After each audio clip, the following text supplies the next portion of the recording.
النهاردة بقى قلت أعمل معاكم مربى التين. بما إننا في موسم التين فهنعمل ألذ وأطعم وأوفر كمان مربى التين، وهتقعد معاكي من السنة للسنة زي الفل. شايفين قوامها حكاية.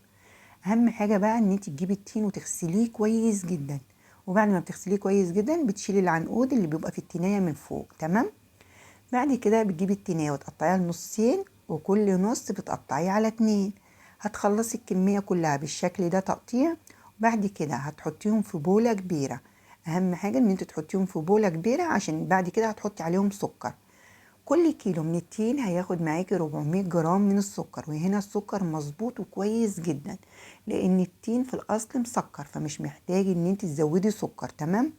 انا عشان عندي كيلو ونص من التين فحطيت 600 جرام من السكر، وبقلبهم كويس كده، بس تقلبيهم بالراحة.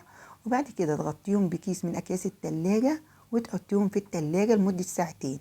اوعي تسيبيهم على الرخامة، لا تدخليهم التلاجة. بعد ما قعدوا ساعتين في التلاجة هتلاقي التين جاب ميته والسكر داب خالص. هتجيبي بقى حلة وتحطي فيها كمية التين كلها. تكوني بقى مشغلة البوتاجاز على درجة حرارة متوسطة، وترفعي الحلة دي على النار. واهم حاجة ان البوتاجاز ما يكونش درجة الحرارة بتاعته عالية، عشان المربى عاوزة تستوي على درجة حرارة هادية. تمام. فايه، رفعنا الحلة بتاعتنا على البوتاجاز، واول ما غلت طلع معانا الرغوة دي. تشيلي الرغوة دي على طول. من نجاح المربى ان انت كل ما تقلبيها وتلاقيها عملت الرغوة دي تشيليها على طول. بعد كده كانت وصلت هنا بقى لمرحلة السوى، كان بقالها 30 دقيقة بالظبط. هنا كان بقالها 30 دقيقة. حطيت كيس من الفانيليا، انا بحب ريحة الفانيليا في المربى. في ناس بتحب تحط قرنفل، في ناس بتحب تحط رشة قرفة، في ناس ما بتحبش تحط حاجة. براحتك، احنا بنعمل الحاجة في البيت عشان بنعملها على مزاجنا. مش عاوزة تحطي حاجة خالص براحتك. بعد كده اخر 10 دقايق هقول لكم هنحط ايه عشان نحفظ المربى بتاعتنا. هنا كان بقالها بقى 40 دقيقة.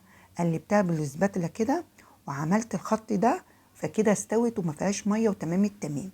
اخر حاجة بقى هنحط معلقة كبيرة من عصير الليمون، وعصير الليمون ده مادة حافظة هيحفظ معانا المربى.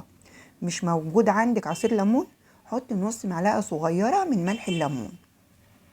بعد كده جبت الهراس وهرست بس ايه القطع الكبيره اللي في المربى، ما تهرسهاش قوي، او انت عاوزه تهرسيها قوي براحتك، بس انا بحب مربى التين تبقى فيها قطع زي ما انت شايفه كده.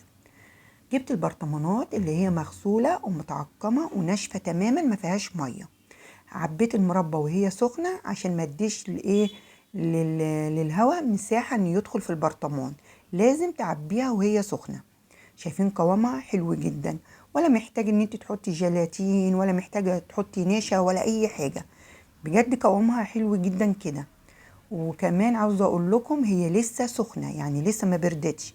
ما ينفعش تقفلي البرطمان والمربى فيه سخنه، لازم تخليه يبرد تماما وبعد كده تقفليه بالغطا، عشان ايه ما يعملش زي قطرات الندى كده.